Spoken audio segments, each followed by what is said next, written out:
me understand the perspective of fat people, Yep. Which is difficult because we're taught not to talk, right? We're taught your thoughts aren't worthy until your body is worthy.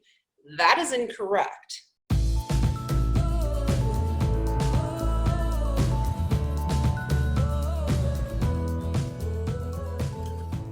Hey, Sarah. Hey, what's going on? Oh, you know. That's what's going on. I know. So I wanted to, first of all, thank the audience because there's been a huge response to Sarah's first video. Like well over 700 views on YouTube, way above my normal. And I wanted to thank everybody for your engagement and your support. Lots of positive comments on Facebook and YouTube. And I'm just super pumped to share this journey with everybody. And Sarah and I, again, like we worked really hard at this, and we just talked for like 45 minutes even before we started recording, to plan what we were talking about today, because we want you to get so much from these episodes. So be sure that you're subscribing to my channel, turn the bell on to get notified every single time I post a new video, and just engage with these, comment, share her on, let us know your questions. So one thing that we were talking about before we got started was we want to structure these so that you kind of know what to expect every time. So I'll always have this little intro. We might do a fun quote, couple things going on in our lives from the week, and then we're going to get to the body of it, do some actual coaching, because that's really what this is about, is helping Sarah lose the weight so she can kayak and travel and do all of those awesome things that she talked about in the first video, which, by the way, if you haven't watched that, go and watch the whole thing because it's amazing. And at the end, we're going to do listener shout outs at the beginning. At the end is Q&A. So any questions that we've gathered from the audience, we're going to be sure to address your questions. Both myself and Sarah have been in the comments on Facebook and YouTube answering questions and thanking people, but we'll be sure to address any specific questions in the videos too. And then she's going to give you a little teaser for next week and what you can expect, because it's going to be really, really good. So without further ado, Sarah, let's go ahead and get started. I think you had a quote of the week. I did. Without showing the brand, this is a vitamin package I get every week. And I take these vitamins every day. There's a zillion. But today's quote is, "To be who you are and become what you are capable of is the only goal worth living." That is a quote from the incredible, indomitable Alvin Ailey. He was a Black choreographer that basically changed the trajectory of dance and made people see bodies in motion in a completely new way. So check out some of his choreography online if you're interested in that kind of thing. But most importantly to me, becoming what you're capable of is a much better idea in my mind than becoming what society deems as ideal. We are all capable of amazing things, but they're always different things. I am not capable of being Kate Moss. That's fine. Kate Moss is also not capable of being me. Sorry, Kate Moss, I love you. The point is we're all capable of amazing things, but, embrace what you can do. Embrace who you really are. Yeah, and chase it. It's like your dreams don't just happen. Every day we have to get up and we have to work, and we have to get up early, and we have to plan and prioritize. And I always say, like, you have to learn how to say no, because everything that you say yes to is you're saying no to something else. And usually that's a bigger priority. So I like that quote. Thank you. And you have the listener shout out this week too. I do. I got a lot of really fun and super empowering comments online, like hundreds of them on my Facebook. My buddy Lisa from high school, we have known each other for 40 years. She said, "Wow, I'm in awe of your courage to do this journey publicly. I love the collaboration between you two, how you're learning together and sharing together." And then she talks about how kayaking was also a goal of hers and how she looks forward to kayaking with me. The reason I wanted to point this one out is because it is important to understand that this is a relationship between Morgan and I. Yes, we're friends, but she is also the iron fist in a velvet glove that is going to keep me accountable. And I I'm kind of just helping her laugh a little bit about it and maybe understand the perspective of fat people, Yep. which is difficult because we're taught not to talk, right? We're taught your thoughts aren't worthy until your body is worthy. That is incorrect. I love that. Oh my gosh. That was like a little truth bomb there. Sarah's full of truth bombs, you guys. So lots of love out to Lisa, and I will be kayaking with you next year. Yes. And I think that we need to point out, say that again, like what you just said. Your people think that your thoughts aren't worthy until your body's worthy. Right. Right. That's a tough one. Yeah, absolutely. When you are in a professional environment, fat people get passed over.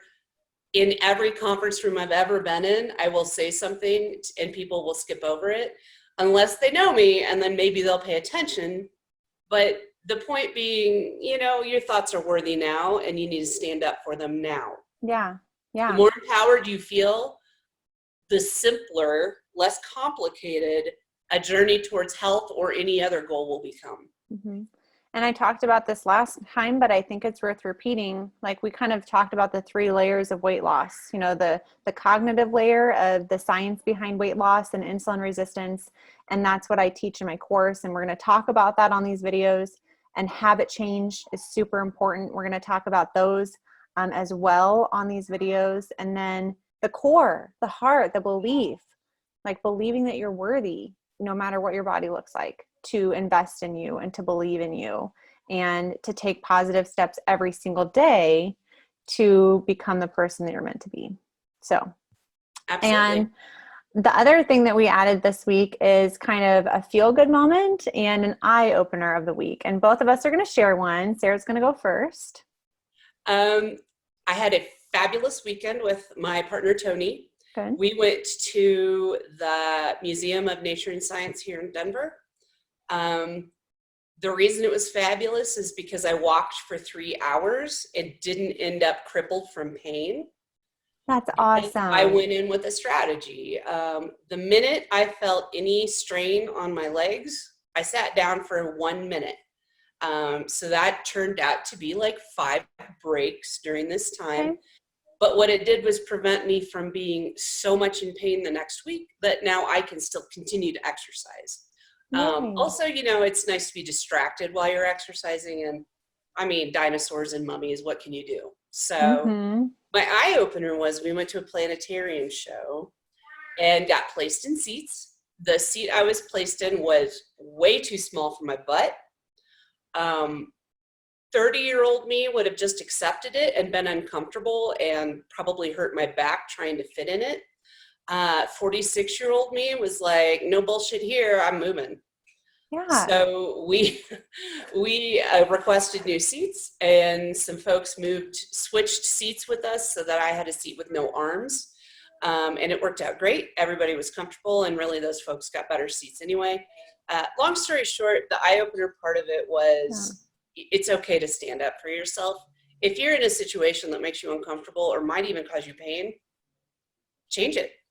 Mm-hmm. Don't be so embarrassed. What they think about you. It does, exactly. It does not matter what people perceive about you. What's important is your experience. I wouldn't have even seen the planetarium show if I'd have sat in that super uncomfortable seat. It was just way better. I guess I stood up for myself in a way. So I really think that plays into the whole thought that what you believe about yourself is way more important than what anybody else believes about yourself. Exactly. And what other people think of you is none of your business. So exactly. When you're kind of caught in that little thought trap of, oh, I don't know if I want to go to the gym. I'm not comfortable. I don't want to go for a walk. I don't know what people are going to think of me. Just remind yourself, it's not your business. Mind your own business. Doesn't matter what other people think of you. You got to keep trucking along and you do you. And honestly, if you're at the gym as a fat person, I guarantee you at least 50% of people are thinking something positive about you. Yep. You think everybody is like, there's a fat person using the treadmill, ha ha. No, they're thinking, if she can do it, I can do it. Why am I whining? Yeah. And I don't like to use the word whining, but why am I complaining about having to go to the gym when that lady is here right now? So It's a good thing. What about you, Miss Morgan? Well, first of all, kudos to you for walking for 3 hours. That's amazing. And I Thank you. really like that you were proactive and that you had a strategy going into that. You were thinking ahead so that you didn't wreck the rest of your week. I think a lot of people can relate with that. Well, you know that I have a 2-year-old and a 2-month-old. And so my life is kind of crazy. We're right in the middle of course launch, and exercise is like a thing for me. You know, I've really realized in COVID, what's good for my mental health is work and exercise. Those are like the things that refuel me. And when you're 9 months pregnant, you can't do a lot of exercise. And so I'm trying to be really intentional about doing something every day. And I'm finally doing better about that. So it was fun. My exercise, I think 2 days ago, was I was outside playing with the kids, and I brought my weights outside, and I didn't care what the neighbors thought of me. And I did lunges, and I did single leg deadlifts, and I did step ups onto our planter. You know, it's like, you don't need a gym, just use your garden and you can work out anywhere. And I'm still sore. So I was really proud of myself for just doing 5 or 10 minutes every day. I saw a comment in the course that someone wanted to start scheduling 3 hours a week to exercise. And she's a young mom like I am. And I'm like, that's probably overkill. Why don't you start with like 5 or 10 minutes a day? Right. So yeah, we're going to start It's a lot easier to work in exercise when your kids can poop on their own and walk on their own. I know. And like, yeah, we're just not right. We're not there yet. And yeah, the whole time Dawson was like, mommy, no, mommy, play with me, mommy. And I'm like, you know what? You're okay. You're going to be okay for like 5 minutes while I do my little workout here. Yeah, and absolutely. My low is probably meal planning and prepping. So sometimes I'm really good at this. I kind of am hot and cold. And my husband reminded me last night. He's like, I've been doing a lot of cooking lately. And I'm like, oh, thank you for that. He's like, can you start cooking more again? And so I need to do that. And I need to just schedule the time to do it. And I talk with people all the time. I talk to people about how to meal plan and meal prep. And it's like, I still struggle with that. So yeah, that's what I'm working on. The only thing I would say is don't think about I need to do this. Think about I want to do this. Yeah. I want to be empowered. I do. To do things with my food, to help my family out by being healthy. You need to do a lot of crap, but if you change your mind to think, I want to do it, it's way easier to do. And I think what I fall into is what's easy for me to do right now. And it's easy for me to work because that's where my brain lives most of the time. It's hard for me to get out of that and like get into family mode. And I really need to be better about that. So that's what I'm trying to be way more intentional about. And family mode, part of that is cooking, just getting it done. So I will try to remind myself to want to do that. Thank you for that. Absolutely. Yeah. For those of you who missed the first one, I'm learning from Sarah just as much as Sarah is learning from me. So, all right, let's go ahead and move on to kind of the meat of what we're talking about today. And for all of my clients, I really do a really thorough eval, and Sarah's filled out a lot of paperwork for me and I've reviewed it, and we're going to kind of highlight some of the most important parts I think that are important for the viewers to understand about where you're starting. And it's really, really important to know your numbers. So we're going to talk about your blood work, your blood pressure, kind of your starting weight, and then something that I call the daily 5. So the daily 5 habits that are important to track. And then we're going to talk about a little bit on the course and maybe habits toward the end and come up with one thing, like what's the most important thing that you can do this week to get 1% better to move towards your goals. So, Miss Sarah, I want you to tell me a little bit more. Last week you said, I've lost 600 pounds in my life and my jaw dropped. I was like, whoa, that's a significant amount of weight to lose. And I want you to tell us, how did you lose it? And why did you gain most of it back? Okay. I would say the most successful I've been at losing weight was working with a personal trainer, and he made exercise really fun, and then kind of just macro managed my nutrition, saying, hey, I see you made this choice. Another choice could have been this, which would have gotten you closer to a goal. And I loved the camaraderie of the small gym setting he did. that was really successful. I gained, I think my muscle mass and fat mass flip-flopped during that time. I was lifting a lot of weights. I was being super intentional about that. And then, you know, life happens and I stopped being motivated. And that's what, you know, that's how it is. I got into a really rough job and that kind of sucked all the energy out of my body. Tony and I have tried keto. I have a huge issue with it because, one, beans are a good source of protein for me, as is cheese, like dairy products, basically. I am not a lover of meat, so it's very difficult for me to engage in a meal plan that is like, eat a pound of steak, because it grosses me out intensely. I do eat meat. This is not a political or socioeconomic situation. It's just not my palate. I don't love meat. So it was successful. I probably lost about 40 pounds on it, and I gained it right back, of course. Okay. So this last time, and there's little diets in between. You know, I tried the Mediterranean diet and stuff. This last time I thought, let's just make one change. And then when that feels effortless and mindless, let's make another change. So I did things like try to cut out all pop or soda, depending on what part of the country you're from. We don't keep refined sugar foods in the house very much anymore. Currently, we have some Eggo waffles. I'm thrifty, so I want to eat my way through them and get them the heck out of here. And I believe there's some cereal. It is stored on a shelf that is 3 feet above my head, so I actually can't reach it. So if I need cereal, I have to ask Tony to reach it for me. That's my strategy. Mm-hmm. I probably quadrupled the amount of water I drink.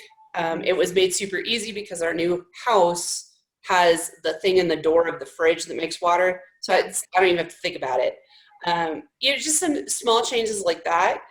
I think I've reached, as I said last time, I think I've reached the end of the road as far as simple changes, and I need someone to augment my will to get this done. So that's where we're at right now with Miss Morgan. I do not want to backslide any more than I already have, which you'll see when we talk about my stats.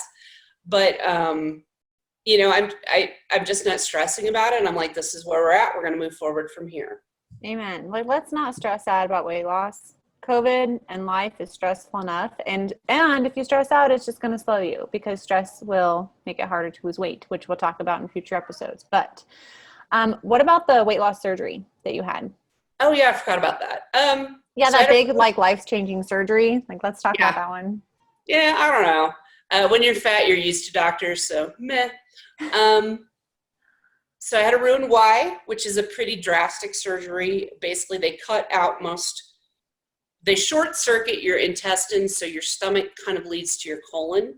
Mm-hmm. That's a very oversimplified thing of it, but and then everything's just left inside, which is not a big deal. Oh. And then they cut off most of your stomach and kind of put it to the side, and then you have a much smaller stomach. They call it a pouch, which is gross, so I just call it my stomach. It was very successful, and I had very little fallout from it physically. I did lose over 100 pounds easily from it and gained it right back. I would say my stomach has stretched out probably 3 times what it's supposed to be. So part of this process has been, I've noticed I am not physically able to eat the amount of food. The last few months, I've been trying to do some nutritional changes. I can't eat a Subway footlong anymore. It's just not possible. So I think that's positive. Mm-hmm. So, as I said last time, I probably wouldn't do it again, simply because it didn't really solve anything. It's, as Ms. Morgan would say, Dr. Morgan, the habits we form are the things that really cause lasting change. It's, the Roux-en-Y is a physical barrier. It's intended to give you a huge jump start so that the other things are easier to do. And it just didn't work out that way for me, but I know a lot of people who were really successful with it. So yeah. And any dietary restrictions from it? Any problems with fat absorption, anything like that? Fat absorption at first, also because I had my gallbladder taken out a long time ago, so I have to be Oh. a little bit more thoughtful about fats. Mm-hmm.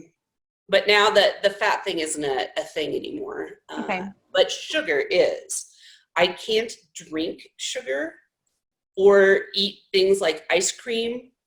If I have sugar, it has to be something that I chew that has some fiber mixed with it, even just a little. If I drink like a hot chocolate or a full-on sugary soda or something like that, I will get sick immediately. Jeez. So at this point, I've given Tony permission. He will say, hey, how about I order it and you have a bite of mine? And that's enough for me. Yeah. So. Okay. Well, good. So I think that's helpful for people to understand kind of what you've tried in the past. It didn't really work. The thing that's really worked is, like you said, like one change at a time. And that's kind of where I really help people is let's identify the most impactful change that you can make now. And then we're going to master that. And then we're going to move on to the next most impactful change that you're willing to do. And that's important too. I can maybe say, this is going to get you the farthest. You're like, I don't want to do that right now. And so we're not going to do that. We got to figure out something, a sweet spot, what's going to be most impactful and most likely to get done. Yeah. So, all right, let's discuss your stats. You recently had, was it just a regular check-in with your doctor? Yeah, we changed insurance because I got laid off from COVID. So I have a brand new doctor. Okay. So she and I went over my medical record, basically. I had blood work done, I believe, just at the beginning of May. So that's the blood work we're talking about. And obviously she took my stats at that time. I have another doctor's appointment at the end of August where we'll do a fasting blood sugar. And I will be glad to report that to our viewers. So, yeah. And for the viewers, it's very important to know your numbers. And I know a lot of people procrastinate getting this, and they like to play the ignorant card and like, if I don't know about it, it's not going to hurt me. It's like, it's going to hurt you a lot. So I teach people a lot in my course about their numbers, because tell me if this is your experience, but what I've heard is people go to the doctor and they get their blood work done, and then it might come to them through a portal, and no one actually sits down and talks to them about what those numbers mean. Is that your experience? it is. And to be honest, when you're a fat person, every single time you go to the doctor, they're like, maybe we should do some blood work to see if you're diabetic. Like they want you to be so that you're being punished for being fat. I'll be honest with you, I'm not diabetic. Mm-hmm. But I get tested almost every time I go to the doctor. Yeah. So that alone will make you start to stop listeing to stuff. Because almost you're like the boy that cried wolf or again? something. Yeah, exactly. Yeah. Precisely. Yeah. But I want to kind of know where I'm at. I know I'm not diabetic. I don't think I'm even in the danger zone, but I need to know where I'm at. Yeah. Because I don't want to be diabetic. Not that there's anything wrong with it, but I know personally I wouldn't manage it very well. It would be hard. So really trying to like stay out of that range. Yeah, I think that's a great health indicator for someone like me. So. Mm-hmm. And right now the blood pressure was a little bit high. Where was it? It was 128/82, and right. 120/80 used to be considered good and healthy, and then a couple years ago they changed that to be, oh no, that's a little bit too high. So are you on any medications for blood pressures? Nothing. I was at one point. I had a huge amount of stress in my life at one point. My blood pressure average, they started taking it every week, was like 146/100. Wow. Okay. Which is pretty high. It's not, I'm going to have a heart attack tomorrow high, but it's high. So I was put on some, what they call water pills, but to help with my blood pressure. Okay. At this point, I don't need those things. My personal blood pressure goal is probably around 110/70, because that is, I know that at a point in my life when I was exercising regularly and doing things that were much more active, that's where it sat very solidly. And so I think that's a good goal for me. I think so. And I think that it's important that you recognize I'm on the borderline here. And if I don't make some health changes, I'm heading towards diabetes. I'm heading towards cardiovascular disease. I'm heading towards, you already said you're what, bone on your knees? Yes. Yeah. So arthritis. I mean, there's some serious health implications. And I think a lot of people take action when they have that light bulb moment of, whew, I got to do something here. I don't want to spend money on prescriptions, you know. So let's talk about your A1C. Okay. So for those who don't know, your hemoglobin A1C is a measure of your blood glucose over the last 3 months. Now, my lovely father, who's very open, he is known for like fasting before his blood sugar readings. And I'm like, Dad, that doesn't count because they test your A1C. You know, it might improve your fasting blood sugar, but you can't hide a lot from your A1C, you know. And yours was what, 5.4. Right. Which is in the normal range, but it's edging towards the pre-diabetes range of like 5.7. Right.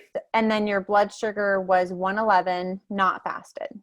Right. Which is pretty good actually. So I wouldn't worry. I'm curious what your fasting is, because that's a little bit more meaningful. But overall, you know, I feel like your numbers aren't bad, but there's room for improvement. Oxygen and pulse were fine, and then we were 387 pounds. And how did that resonate with you when you heard 387? What do you think? Cognitively, I am aware that I have backslid in some of my good habits. The last probably 2 months that I've been living here in Castle Rock, in our new home, because I'm so isolated, I tend to eat more, which we'll get into in a minute. But it was good to put a number to it. I am not particularly stressed about it. All I see it as is the jumping off point. This is my diving board amount. And when I get out of the pool, that amount is the most important amount. So, you know, it's weight. I will never be thin. It's just my body isn't even capable of it. I have a huge skeleton, and anyway, it doesn't matter. So I just see it as, this is where I'm at. This is where I'm at right now. And I don't ever want to see a number higher than that. So do you want to weigh yourself on your weight loss, you know, journey, whatever you want to call it? I think monthly. Okay. I don't have one of those scales that does the fat to lean muscle mass thing, but my doctor does. So she said I could come in and weigh myself whenever. Okay. So I'm going to do that. Yeah. I do have an appointment in a month, so I'll weigh myself then. There you go. I just want to see that I'm moving forward. I don't have to be moving forward 50 pounds every time I weigh myself, but I want to see progress. Even if it's, I tell people, don't weigh yourself every day. I mean, your weight has like a 5-pound range anyways, and you're going to drive yourself nuts if you're always stressing, and you're going to be changing too much, and you're just going to beat yourself up. And so at a max, I recommend like once a week. So a lot of it's water weight too, when you're first starting to change your habits. And so a lot of people see a lot of weight loss the first month or two. And then it slows down and they get frustrated. So I'm glad you kind of have that long-term perspective. That's really important for long-term success, is to not be super impatient about it. Right. And honestly, getting overly detailed about it is going to make you insane. You are not a stat. You are a human. If I feel better in a month and I haven't lost any weight, but I can do twice as much walking, I feel like that's a win no matter what. Obviously, I want to lose weight for reasons that we've already discussed, but those are my personal reasons. So. Yeah, I think that's very well said. I think everyone has a different opinion about the scale. And I think you kind of said it well, like, you're not a number. Like, that's just a number. That doesn't define you at all. I wanted to touch on a couple other things, your pain, because I was really surprised to read through your paperwork and see that you had so much pain, because just talking to you, you wouldn't know. So tell us about your pain. It is true that most people that feel chronic pain don't really show it, because you can't spend every day rolling around on the floor screaming. I have fairly significant arthritis in my knees. And just from all the sports and stuff that I did, yes, fat people can do sports. As well as some horseback riding things that have happened. There are some places in my body that have like cracks in the bone that have calloused over. I've broken my neck. My knees have been pretty much destroyed. I do feel a lot of pain. I work very hard to never have to take narcotics for it because that is a downhill slope I'm not ready for right now.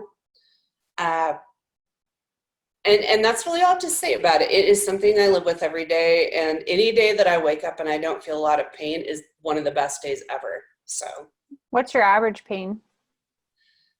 probably on a daily basis, I'm at a 6. Okay. And the worst it gets? Oh, easily a 9. I have actually passed out because my knees hurt so bad. I blacked out.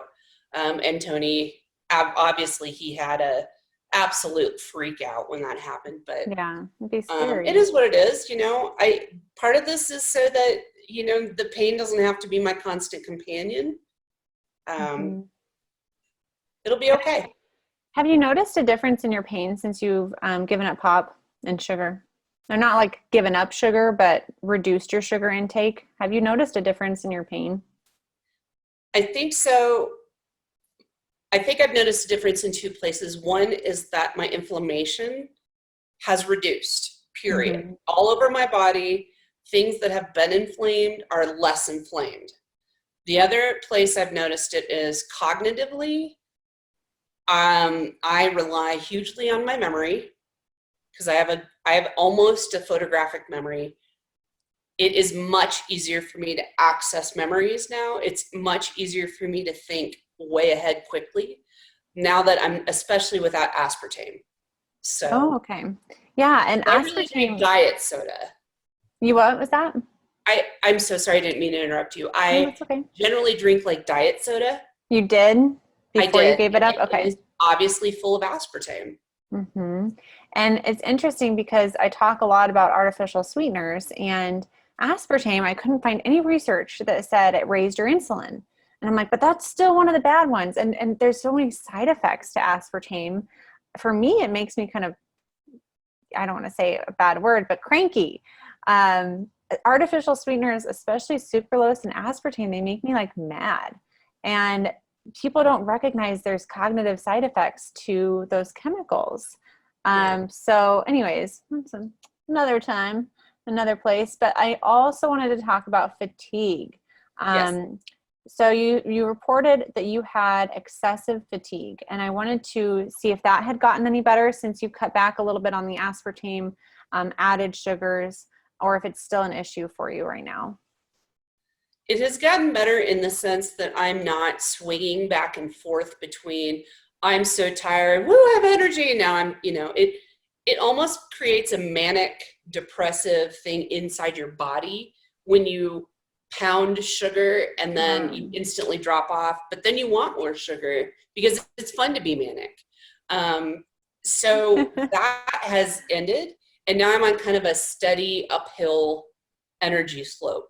Okay. Every day I do a little bit more. Every day I sleep a little bit better. The more I use my mind, the better I sleep. That's, for me, that's probably the key. So I like that. I feel like a lot of people needed to hear that, especially with COVID. Perhaps they've been laid off and they're not like, what do I do? And they're not sleeping well. And you just said, the more I use my mind, the better I sleep. Absolutely. I am religious about doing the New York Times crossword every day and improving my time. You can do that thing? Yeah. Oh, yeah.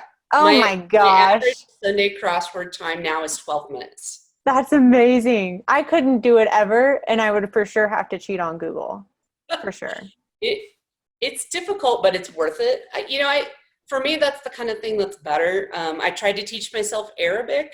Turns out it's kind of difficult to do that. So I'm going to backslide into Romance languages where I'm more comfortable. Okay.